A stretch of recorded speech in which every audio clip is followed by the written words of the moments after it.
How do I know that the boards used for these rafters are not undersized or too small for their application? In this video, I'll show you an easy way to make sure you get your rafter spans correct.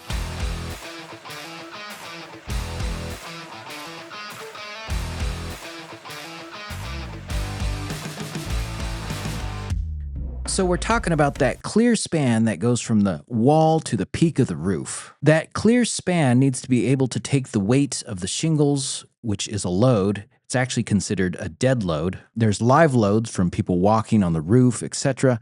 And then there's environmental loads such as wind and snow. If the rafters are undersized, then they won't be able to adequately carry the loads that will be imposed on them. The International Residential Code, which is put out by the International Code Council and adopted by states, counties, cities, and towns, has tables that makes this easy. So this is Chapter 8 of the International Residential Code. It talks about roof and ceiling construction. So it tells us that rafter spans shall be measured along the horizontal projection of the rafter. Now in the same chapter, it gives us a drawing and it shows a rafter span, and it basically goes from the outside wall to the center of the ridge beam. So to use these tables, you're going to need to know a few things beforehand, such as the loads, both the dead and the live load, or the snow loads if you live in an area with snow. You need to know the maximum allowable deflection permitted. You also need to know if the ceiling joist is going to be attached to the rafter, as well as the species of lumber that you're going to be using,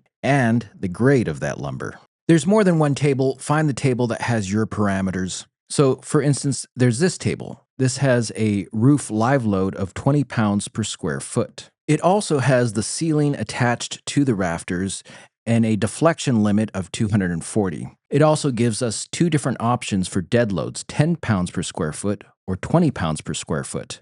And under the rafter spacing, we see a number 12. However, if we scroll further down, we get different options.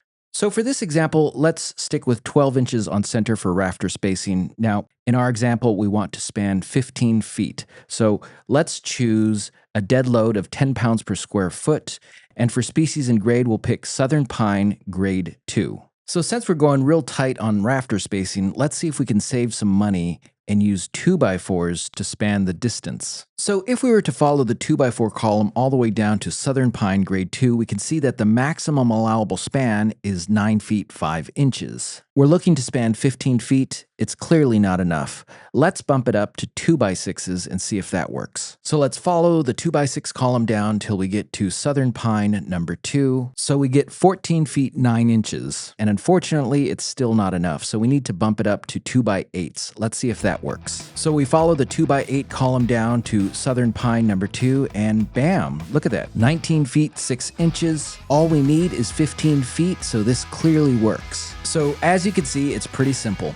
Changing the loads, the spacing of the rafters, the species, grade, and dimensions of the wood will change how far that span limitation is. So it's something you can play around with until you find what you're looking for. I'll put a link to the International Code Council's website in the description of this video. That way you can familiarize yourself with these tables. Have a great day, and bye for now.